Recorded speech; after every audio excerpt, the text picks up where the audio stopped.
This is Franklin Rye, and welcome back to Political Spirits.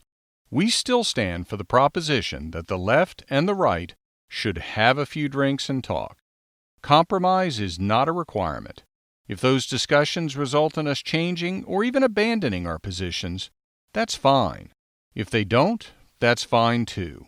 We just need to talk to each other. In that way, we can unify through speech. And if the discussion becomes a bit heated, at the end of the night, we should still be able to split up the bar tab and be on our way. So what are we going to talk about this week? Well, let's talk about the Covington Catholic High School kids that were attending the March for Life in Washington, D.C. just over a week ago and had an encounter with a Native American named Nathan Phillips on the steps of the Lincoln Memorial. I first learned about the encounter by watching the very brief video clip on Twitter that was circulated this past weekend, which showed Nathan Phillips banging a drum in the face of a Covington Catholic High School student who was smiling awkwardly for a significant length of time. And oh yeah, he was wearing a Make America Great Again cap. The students around him were yelling, including many chanting, apparently in unison with the drumming, and others had their cell phones out. When I say that Mr. Phillips was banging the drum in the student's face, I'm not exaggerating. It was literally inches from the student's face as he was banging on it. The other video I viewed was of Nathan Phillips. He explained that the students were chanting, "Build that wall." In the interview, he stated that these are indigenous lands and we never had walls. Information which came out soon thereafter indicated that Nathan Phillips was also a tribal elder and a Vietnam veteran. Now, Twitter is not known for the subtle reactions of its users, but what struck me about the exchanges related to this brief video was that they didn't fall into the more common camp of, "He's wrong, no, the other guy's wrong." Instead, they fell primarily into two other camps.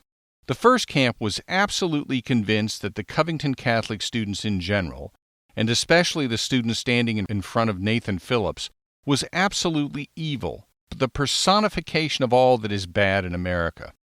He was viewed as a racist pig dripping with disrespect for his elders, especially a Native American, and the epitome of white privilege condensed into what was repeatedly described as a smirk. Now, there were some who responded to that by saying, Nathan Phillips had a drum right up in the kid's face, and all he did was stand there with an awkward smile. What's the big deal? But the predominant alternative reaction was not that, but rather to simply ask, what are we looking at?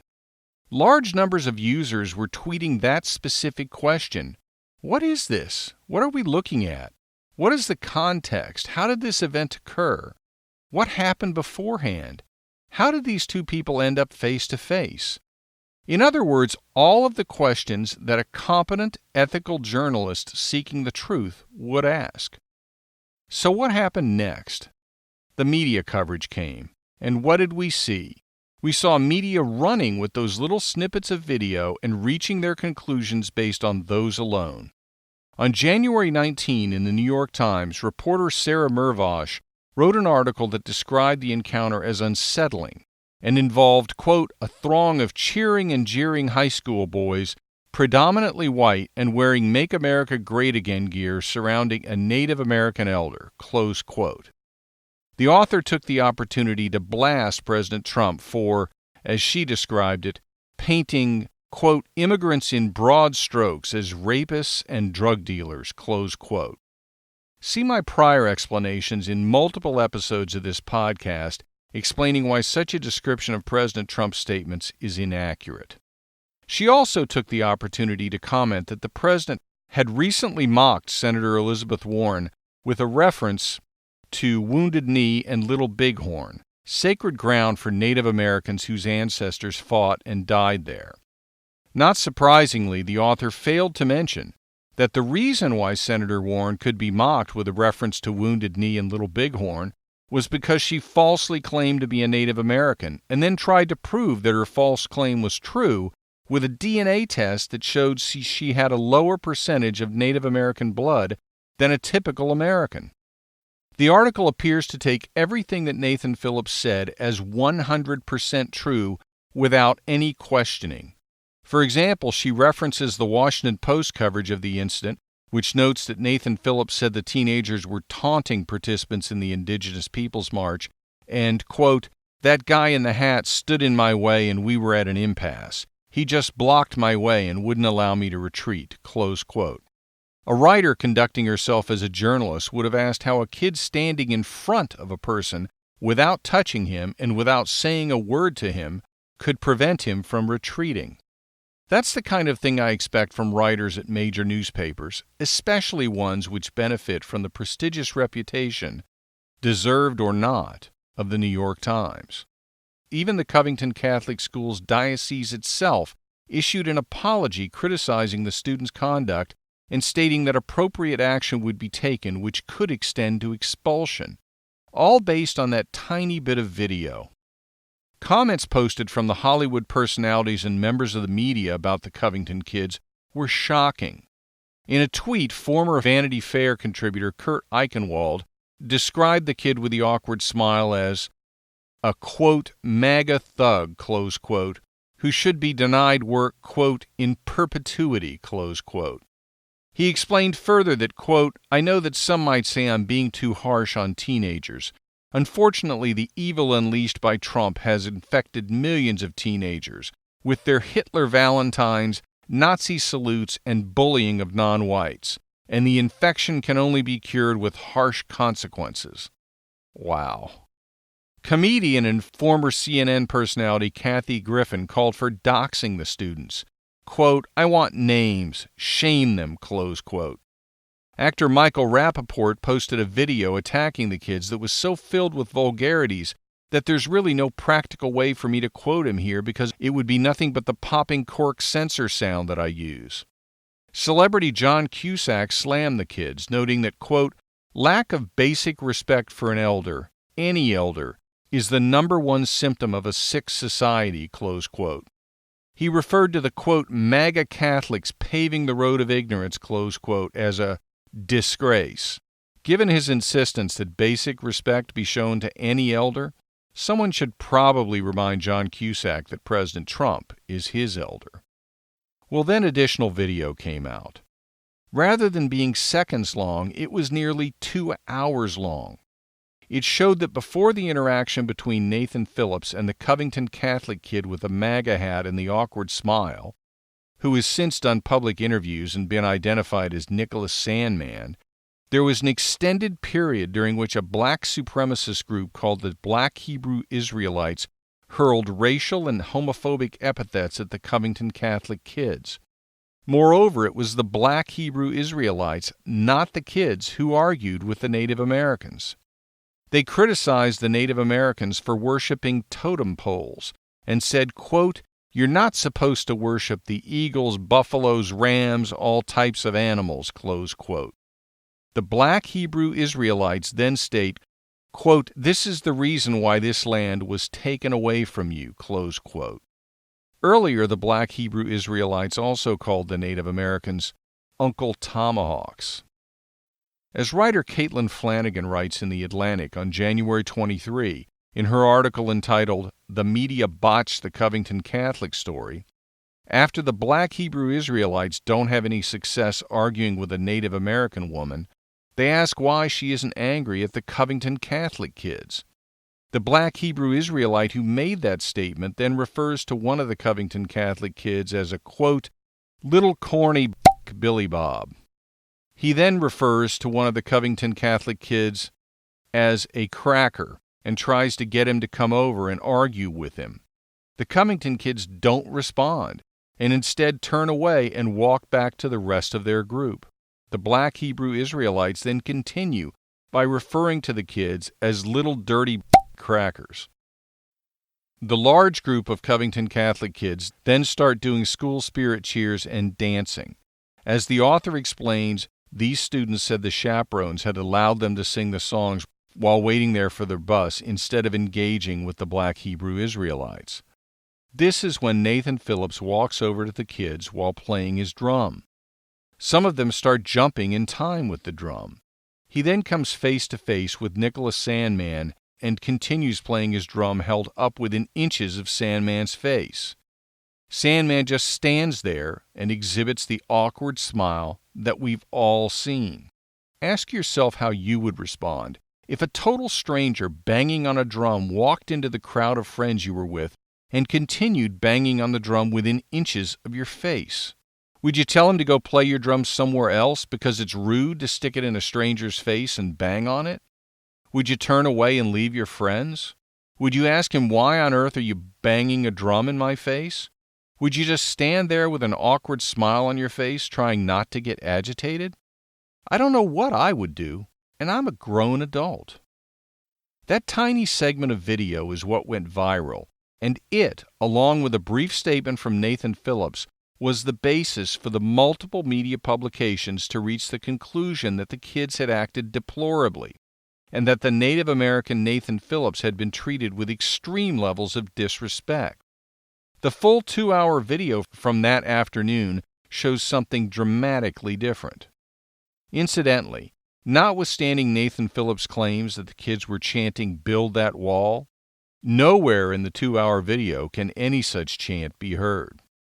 Moreover, in an interview conducted with Nathan Phillips by Democracy Now! And posted by Tim Haines on Real Clear Politics on January 23, he claims that the Covington Catholic kids responded to hatred from the Black Hebrew Israelites with their own hatred. Nowhere on the nearly 2-hour video does it show the Covington Catholic kids responding to the Black Hebrew Israelites with hatred. I should note that the video was filmed by the Black Hebrew Israelites themselves. If the Covington Catholic kids had expressed hatred towards them, you would think they would have made sure they captured it on video and would have made sure that everyone has seen and heard it. Also, in the Democracy Now! Video, Nathan Phillips says that the conduct of the Covington Catholic kids towards the Black Hebrew Israelites reminded him of whites surrounding blacks trying to eat at lunch counters in the South, and white mobs surrounding black girls trying to go to school. He's presumably referring to encounters during desegregation in the 60s. Incredibly, he also said the Covington Catholic kids' faces were like the faces you see at lynchings. Watch the nearly 2-hour video. I have, as to what on earth Phillips could have seen that justifies his characterization of the kids as acting like white mobs abusing blacks in the 60s, I have no idea. Remember, this was a video taken by the Black Hebrew Israelites.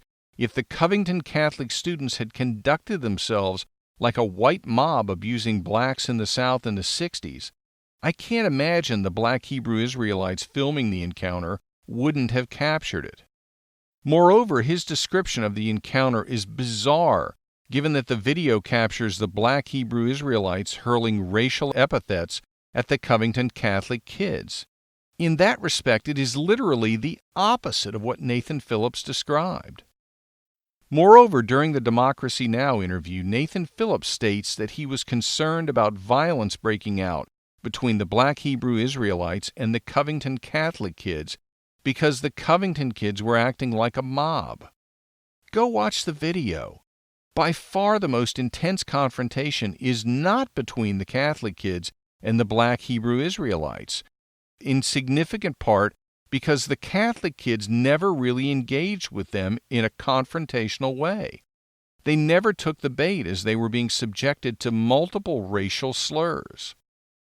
The most intense early confrontation happens between two Native American women or girls and the Black Hebrew Israelites. The Native American women or girls were upset with what the Black Hebrew Israelites were saying about them and the other Native Americans there, and I can't blame them. At one point, one of the women curses at the Black Hebrew Israelite speaker, using the F word, and once again, frankly, I can't blame her. Incidentally, at another point, the lead Black Hebrew Israelite speaker dictates an aside into the camera where he says, quote, "And you see, this is the problem, Israel. There's always our women coming up with their loudmouth thinking they can run and bogart things, thinking they can come and distract things with their loud mouth because they not used to dealing with no real men. And you think we supposed to bow down to your emotions. You come and run your mouth, distract what we doing," close quote.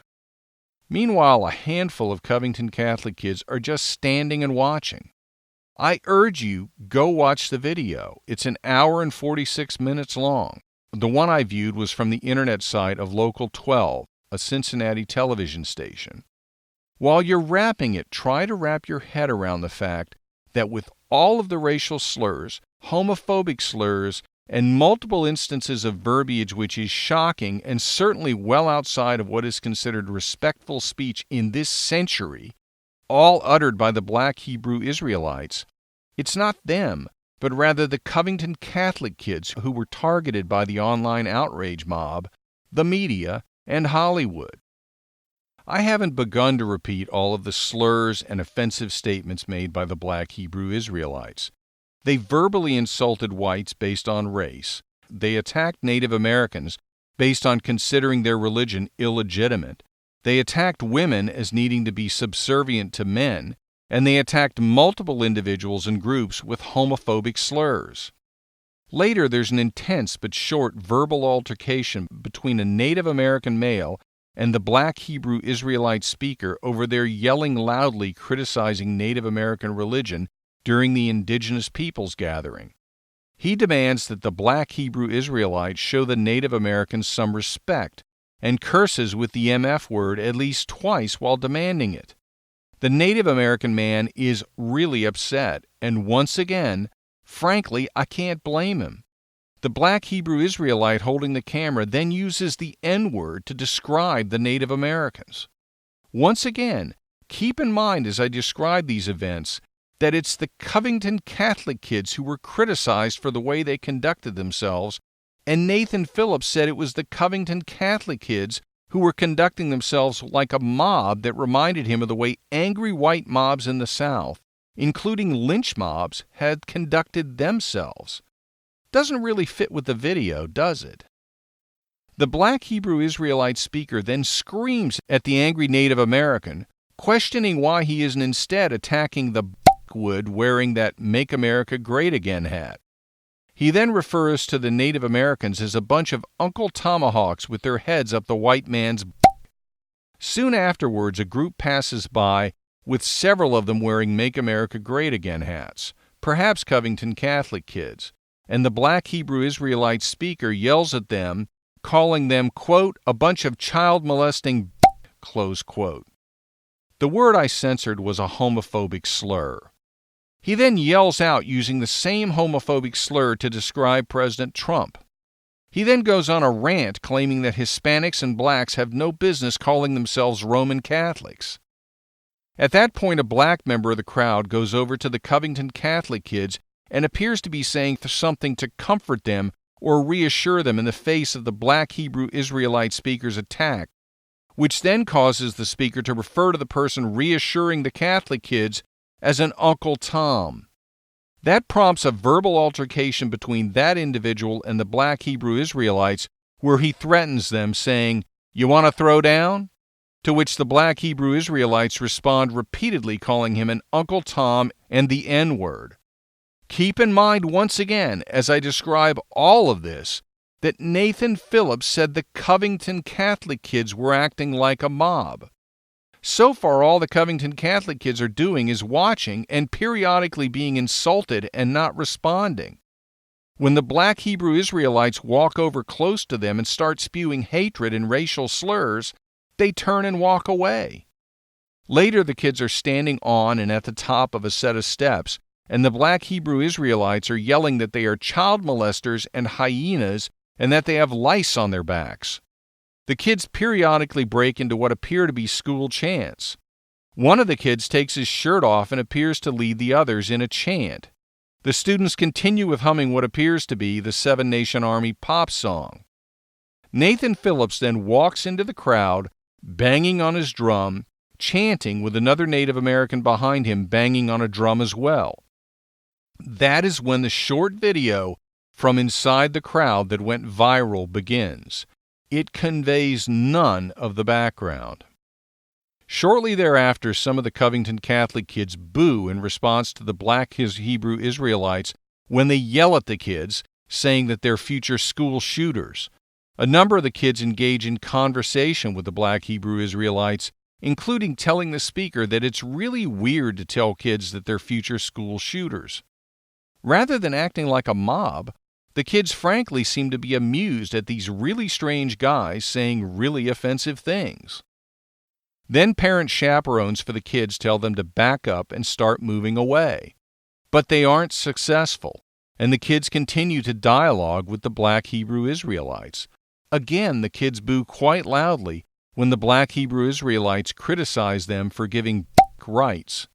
The word I censored was a homophobic slur.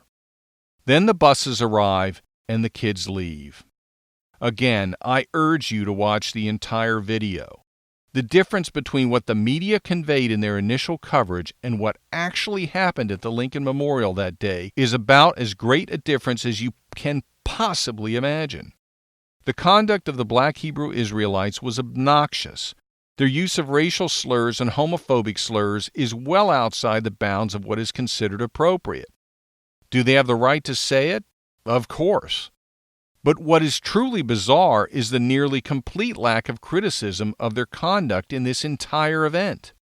Even after apparently becoming aware of the additional information about what occurred that afternoon, CNN chose to describe the Black Hebrew Israelites as, quote, 4 African-American young men preaching about the Bible and oppression, close quote. Really? Imagine for a moment if the group consisted of white supremacists rather than black supremacists, and they were hurling racial epithets at African Americans and other minorities rather than whites. Do you think CNN would have described them as 4 white men preaching about the Bible? The most thoughtful article about this incident is probably the one in the Atlantic magazine that I mentioned. As I said, its title is "The Media Botched the Covington Catholic Story," but its subtitle is "And the Damage to Their Credibility Will Be Lasting." That title is absolutely correct. In a single outrageously incorrectly covered event, the corruption of the news media was laid bare. The media should not have run with this story based on a short viral video. They should have acted as journalists, not as mere mouthpieces for whoever presents a story that fits their narrative. They should have waited for more information. They should have asked questions. They should have acted like the people on Twitter who originally saw the viral video and asked, "What am I seeing?" So why did the media and celebrities jump on this story so quickly and present what the purveyor of the viral video intended to be taken as the truth? Well, they did it because it fit their narrative. And it fit their narrative because they didn't engage in a logical analysis. Instead, they reached conclusions based on characteristics like skin color, religion, gender, Native American heritage, and whether someone was wearing a hat which represents a political figure who they oppose. In other words, what they did is everything that we are taught is wrong when we learn about civil rights, the legal system, and journalism. What the media saw was a privileged white boy smirking at a grizzled old Native American man, almost majestic in his appearance, while the boy was wearing a hat supporting Donald Trump, after having attended a pro-life rally. It hit every one of the politically correct left-wing hot-button issues for the media: white privilege, Republican opposition to abortion rights, toxic masculinity, and white oppression of minorities. They assumed the kid was bad, and they assumed the Native American man was telling the truth. Based on the totality of the evidence, I submit that the appropriate journalistic conclusion is that the parties most deserving of criticism in this encounter are the Black Hebrew Israelites. The same scorn that would be justifiably heaped upon white supremacists should be heaped upon these black supremacists. Also, since these events occurred, evidence has been uncovered where more than once Nathan Phillips has falsely described himself as a Vietnam veteran rather than a Vietnam-era veteran or Vietnam Times veteran, as he's used on several occasions. Video also shows him indicating that he served, quote, in theater, close quote. That also is a claim that he served in Vietnam, which the evidence indicates he did not. Some coverage has indicated that those videos were made in connection with fundraising, which makes his statements more troubling. Moreover, unlike the school kids who were invited by their school to attend the pro-life rally, Nathan Phillips really is a political activist. He's an activist for Native American rights. Characterizing white kids as acting like a mob and stating that they conducted themselves like white mobs in the 60s oppressing blacks, even referring to them as acting like a lynch mob, fits the left-wing minority rights narrative. A competent journalist would have realized that. So why do I bring that up? Because based on viewing the video and comparing it to what Nathan Phillips had to say, I think the most reasonable interpretation is that he either exaggerated and at best shaded the truth, or at worst outright lied about what happened that afternoon. So how did the kids behave? Frankly, better than many, perhaps most, high school kids would have behaved in the same situation. Many have questioned the conduct of the chaperones. It seems the kids were drawn to these strange speakers, the black Hebrew Israelites, and the confrontations they were having with various passers-by. I get that. It's kind of like when you're outside a bar and you see a verbal confrontation starting. You can't help but watch, but you do it from a safe distance. I think the kids experienced the same thing. But the job of a competent chaperone is to keep them away from that because it could become dangerous. My best guess is that the chaperones may have thought that there was some benefit in exposing the kids to citizens engaging in their free speech rights. And given that the black Hebrew Israelites are a religious group, although a very unusual one, I suppose the chaperones might have also thought there was a potential educational benefit as well. But the bottom line is it was a bad call to allow the kids to be anywhere near that group. Once the chaperones heard the racial slurs, they should have herded the kids as far away from them as possible, while still being close enough to catch the buses when they arrived. Having said that, some have used the position that it's the chaperone's fault as a way of avoiding evaluating the actual facts of this encounter, a way of avoiding the fact that the group which engaged in the offensive behavior wasn't the kids, a way of avoiding the fact that Nathan Phillips' description of the events was given far more credibility than warranted, a way of avoiding the fact that wearing a Make America Great Again hat does not make you the villain. There were two revealing things said by Hollywood personalities about this event.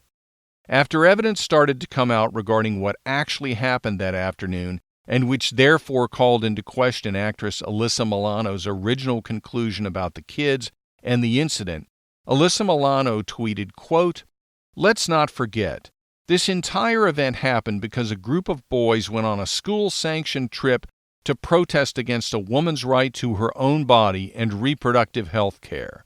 It's not debatable that bigotry was at play from the start." Got that? In her view, you're a bigot if you're pro-life. The statement of Joy Behar on The View was even more revealing. When asked by Whoopi Goldberg why so many people keep making snap judgments on such events and then have to walk them back when it turns out they're wrong, she asked, "Why do we keep making the same mistake?"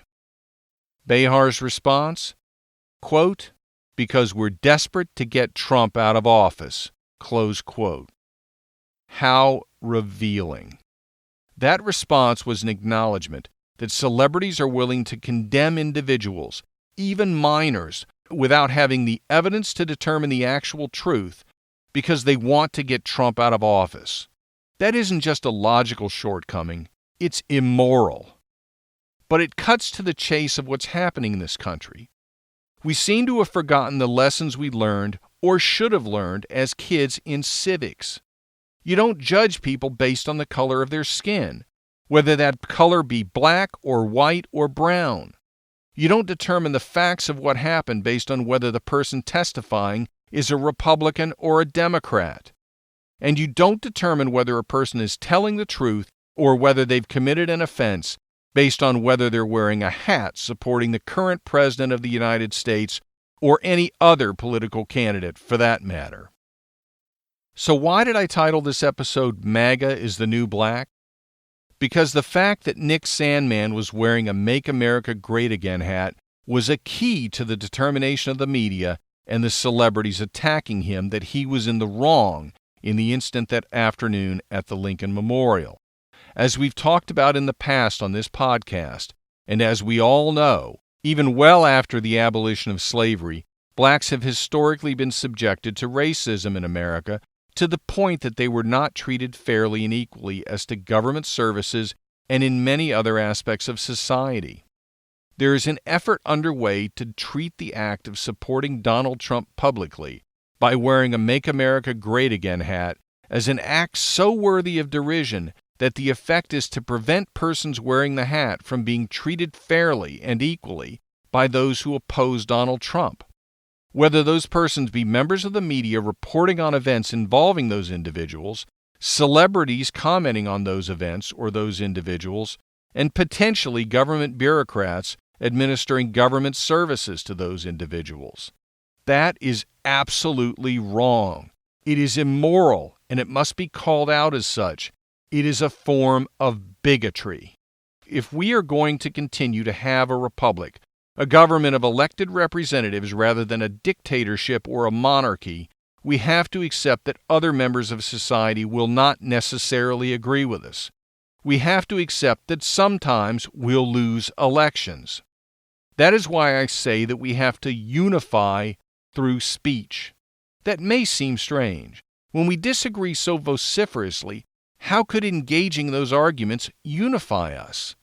It can unify us when we recognize that being able to have those arguments is a huge part of what makes this country great.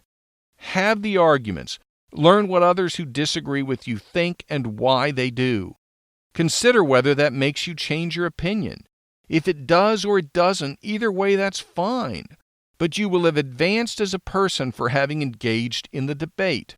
And if you were someone who thought that people who wear Make America Great Again hats deserve to be treated with derision and receive less than equal benefits in American society for having worn those hats, and you change your mind about that point after having that debate with them, you will definitely have benefited from the exchange.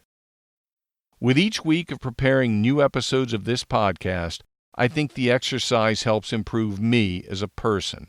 Hopefully you find it rewarding as well. I look forward to presenting you with another rewarding presentation next week. Until then, be sure to tell your friends about Political Spirits and follow me on Twitter @Franklin Rye. This is Franklin Rye. Thank you for listening.